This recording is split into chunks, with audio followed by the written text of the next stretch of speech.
16 years old, I joined the military. And that was the turning point in my life. It was the changing point in my life. I joined the military and I served 5 years, served in South America, the Falklands, the Far East, the Mediterranean, had a wonderful time, and I grew up a lot.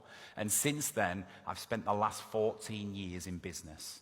And for 7 of those, I was really fortunate. In fact, I was really lucky.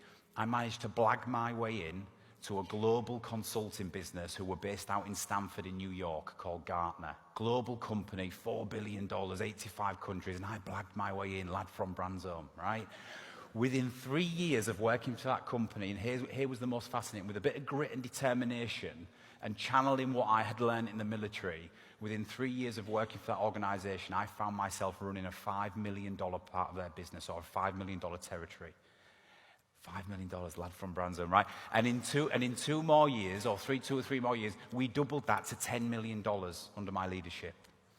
And it was an amazing time for me, and I learned a lot. And what happened then is I had an opportunity to progress and move on, potentially move my family, my wife and children, out to a different country to be able to, take on the next role. And at that point, I turned it down. I turned it down. Not only did I turn it down, but I gave up my career. I came back to Hull and I set up my own business 4 years ago, because the reason I did that is because we were working with organizations who were spending millions of dollars, or I talk about dollars because it's an American company, millions of pounds on technology and process and products and services, and very little on people in comparison. Does that make sense? And it just didn't sit right with me. I wanted to make a change.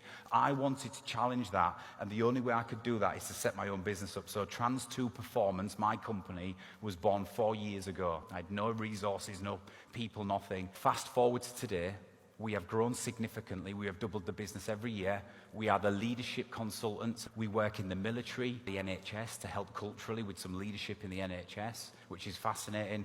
And I also work in professional sport.